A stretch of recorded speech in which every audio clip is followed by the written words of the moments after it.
Hello, this is Greg Allison with Green Greg's Garden and Worm Farm, coming to you on the 12th day of October, Columbus Day of 2020. I'm talking to you about right now the tensions between the People's Republic of China and the Republic of China, Taiwan.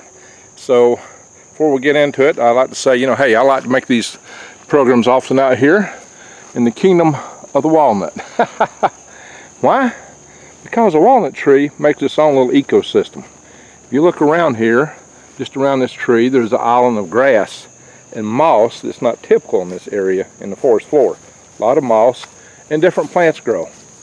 Then you can look across the barren there of regular forest floor, and there's another island, another little kingdom of a walnut tree. A big one and a little one. Could this be like mainland China telling Taiwan over there, you belong to us?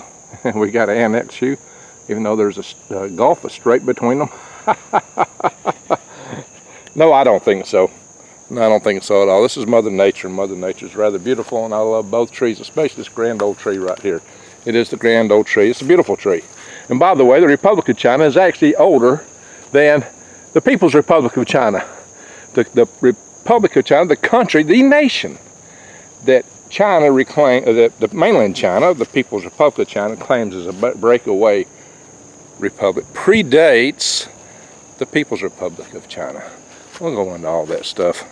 But, ladies and gentlemen, the tension in the world is just getting higher every day. It just don't seem to be calming down. The international tension, the tensions for war, even if it was contained over there, it's going to impact us here economically and many other ways. There's just no way you can have something like that in this world in isolation without impacts in other places. But China's showing aggressiveness all over the world right now. They're really being aggressive, and with the other nations, India, the nations around the South China Sea, which is far removed from China, by the way. I want to move a little bit because there's little skeeters around here trying to drill into me. Skeeters buzzing around my head. Spanish moss for my bed. Sound when you see dry land. I'm an alligator man. You ever heard that? No, there's no gators up here. Not in this part of the state. They're way further south below the fall line, thankfully. Even though Bear Grylls fainted being afraid of them when he was at the mouth of the Little Red River Canyon a few years ago. No gators were there. I was laughing. I thought that was funny. One of my friends, Daryl Patton, actually was an advisor and helper on that show. And he had some good stories to tell about that. All right, what you need to know is all the tensions going on in the world, all the stuff happening. You need to get ready. You need to prep. You need to prepare. You need to store food. Now, I would tell you to grow food. I do that a lot, but you got to know that it takes some time to develop the skills to grow food. And it's not just putting a stick in the ground, scratching and inspecting things going to come up. It takes years for gardeners to develop the expertise to really grow good amounts of food. And that's what you're going to have to do. So in order to do that and get ready and be ready in case your crops fail, which can also happen to the best of gardeners due to weather circumstances, you need to have food storage. And once you really get good at growing stuff, you need to learn ways and techniques for storing what you're growing. Now they're trying to drill. I'm hoping I'm blowing Bill Gates. Hooey! You know what I mean. Yeah, they're trying to drill me. It's because it's late out here, so I better walk around a little faster. So the deal is that it takes a while to learn these things, and you have to have backup. So I encourage you very much to buy long-term storable food until you can start canning and putting up your own to keep it for a long time. Those are the skills you need to develop too. That's why it's good to go to places like prepwithgreg.com. We got a real good special right now. You can get a 4-week supply for one individual of food that lasts 25 years with $100 off. 4 weeks, $100 off, 2,000 calories per meal per day. Yeah, and you start working, you might want per meal. 2,000 calories per day, and it's 3 meals, breakfast, lunch, and dinner, and it lasts you a month. Get that, breakfast, lunch, and dinner, you'll be a winner. For $100 off, it's a great price. You can't beat it for what it is, and it's easy to carry, store, and move if you have to bug out the way it's packaged in those big, nice, easy to carry buckets. So it's a great deal. I would highly encourage you to buy as many as you can while you can, while the prices are good and affordable. All right, that said, I also encourage you to grow your own. So go to my link with True Leaf Market, which will be in the show notes and in my pin notes. True Leaf Market has excellent deals for seeds, heirloom seeds, where you can grow your own. They sell you supplies, tell you how to grow them. Greg, I live in the city, I can't. Yeah, you can grow in your living room. I show you how to do that in my microgreens videos, and they have seeds for that and supplies too. So we'll do more on that in the future. I might even show you some of that shortly, what I got planned in mind. Okay, so let's get into what's going on with China again. With the two Chinas, the People's Republic of China, the Republic of China. Well, the Republic of China, what most people call Taiwan, is having their 10/10 anniversary. Just had it on the 10th of October. They celebrated their anniversary, the founding of the Republic of China back in 1911. Predated the PRC, by the way, as I've said. And what a lot of people don't know is the PRC formed an insurgency, and they grew and drove the ROC out to the island of Taiwan. But they are very much a nation. But just so happens that all upset about them celebrating their anniversary, the mainlander, the People's Liberation Army, which is the Army of the People's Republic of China, which answers to the Chinese Communist Party, the CCP, they just had major military drills simulating the takeover of Taiwan. Out of Guangzhou and other places, they were staging drills. They had special forces, troops, they had aircraft, drones, helicopters, even drone ships involved in this, amphibious landing ships, a big exercise, big exercise. And furthermore, they've even stated that, if y'all have any more big American officials like the Secretary of State or Secretary of Defense comes to Taiwan, we're going to fly our jets right over the capital, Taipei, the capital of Taiwan, the capital of the Republic of China, right over the top. Well, they might cease to fly. That wouldn't be really good advice. And Americans might take a lot of offense to that.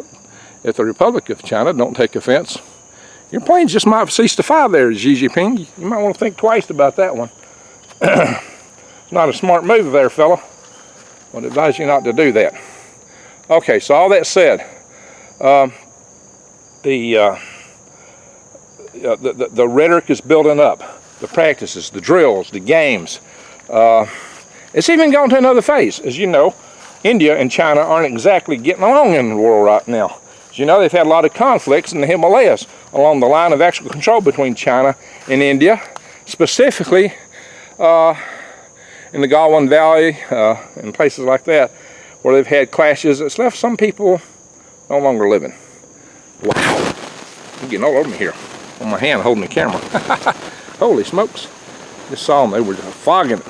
Almost looks as bad as the last guy. I've had mosquitoes just cover me up like a blanket up there. I gotta keep moving. All right, so bear in mind that what China, the People's Republic of China, Beijing, told India was, do not refer to the Republic of China as a nation, or somebody there did. So do not refer to them as a nation. You can't do that. Don't refer to them. Well, who in the heck does the People's Republic of China think they are to tell India how they're going to refer to Taiwan? So in response, a lot of the diplomats in New Delhi took a bunch of Republic of China, Taiwanese flags, and draped them around the vicinity of the embassy of the People's Republic of China. And yeah, they're very much set. They're now referring to Taiwan as a country, even more so. So stick that in your eyes, Xi Jinping. That didn't go too well, did it? So you take a country you're picking on, and then you try to tell them what to do? Yeah, right. How's that work? So you're discovering your little heavy-handed wolf warrior stuff just isn't panning out too well in world opinion right now. In fact, the opinion of China has really dropped like a rock in the last several months, just because of their aggressiveness and all the things that they're doing. All that said, it might be that they'll have a change of power, something little will happen, and they'll calm down, just like Tiananmen Square, and 10, 20 years, people will forget about it, and China will have advanced on the board considerably in the meantime with their Belt and Road Invasion Road initiative, right? That's a possibility, so we've got to be aware if things might return to normal. We need to wake people up. They don't need to be part of that Belt and Roads invasion route Well, that's the truth. I'm gonna start walking some more. I'm gonna get out of here. I'm gonna get out of the Walnut Shire because the skeeters, they got their little fighter jets running around here and they're attacking me. But again, check out the moss. Isn't this lovely? Lovely, lovely, lovely forest cover here in the Walnut Shire. But skeeters buzzing around my head. They're all over me here. So I'm gonna have to get, I gotta scoot. I'm gonna get back out in the garden real quick. Yeah, I've been real busy working my taxes. Trying to. Past day, I've had lots of other distractions. I get so many distractions now, it's not funny. No, let's kind of look at all this stuff. I love these little ferns. Just really love my boy. Especially the little bitty ones. All this moss. Different things coming up here. Isn't that beautiful? You know, there's always something beautiful in the creation. Always something to adore, admire. The artisanry of the creation. Some people go, wait, it's not creation. Well, there's a greater creator. It's all a creation. How he paints it is up to him. He might decide to take a few billion years to paint it. I don't know. It's all up to him. I'm not the judge. And here's another Walnut Shire. It's a much smaller walnut tree. Might just call this Taiwan. Or should I?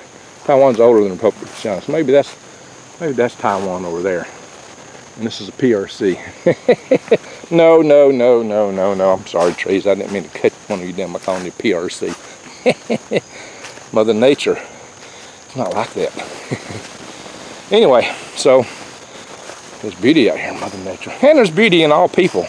All peoples. Everywhere in the world you're going to find good people. Good people with good hearts, smart people. There's a few ferns out here outside the Walnut Shire. It's like a different variety actually. So there's, as I'm trying to say here, there's good people from every race, color, and creed in every nation, hamlet, and country on earth. Every shire has somebody to aspire. Baby pine tree there. Little bitty ferns, little bitty pine trees. That's gonna make it. That's gonna survive out here.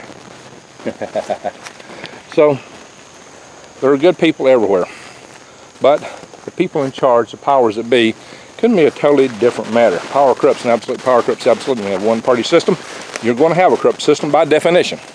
Any country that's ruled by a single party will be corrupt to the core. Even two parties lead to a very corrupt dynamic, especially over time. So corruption is just what you expect with government. It's part of the process. There has to be processes to try to clear it out from time to time, the corruption. But bureaucracies have found a way to sidestep a lot of that. Let's just do this little moss patch. Those little fronds of moss down there, aren't they pretty? So they find ways to sidestep that because bureaucracy metastasizes, and you create an agency for a purpose. Well, once you've accomplished that purpose, that agency just continues to live and grow. They don't know limits of their growth, that they've already accomplished their mission, so they keep growing and growing and taking. They're parasitic. They don't return much to the economy, not usually. They're living off the people. It's not a very productive thing toward enhancing the economy, typically.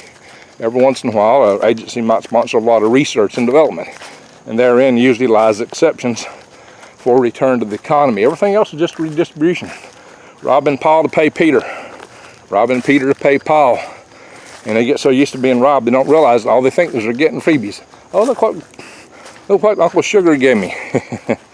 Oh, look at all this. Uncle Sugar's so good. Really? What kind of country could we have if we didn't have so much Uncle Sugar? What kind of country could we have if we had more economic freedom? Look at Singapore. Singapore has no natural resources. Unfortunately, it doesn't have a lot of personal freedoms, but the country has economic freedom, and they're booming. Japan also didn't have a lot of natural resources, really, but they were booming until their system, their younger people got a little lazy and the system got corrupt. There's a generational dynamic we should talk about in the not too distant future. Why don't you see this old tree here? I like these old gnarly trees. I don't know how much you can see, it's getting dark in here. We got some bigger ferns over here. I think these ferns may have come from my dad's place where I grew up. We brought some along, planted them behind the house, and they may have seeded their spores out here, because that looks like the kind where I grew up. Look at this little den here, this embankment. One time there was a roadway through here. Somebody logged all this out, and it's grown back. That's the operative thing to know here. And, okay, so I've beat on this enough. Just to take away, the tensions are still mounting, they're still building. It just seems like it's getting worse and worse between the Republic of China and China. And the United States is getting drawn into it, one way or another. And we're having a lot of tension with China, and so is the whole world.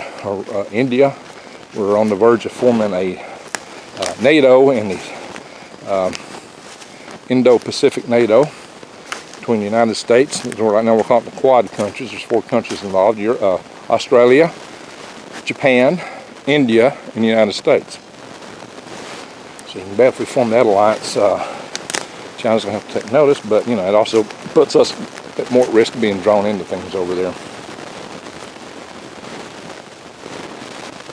Maybe something.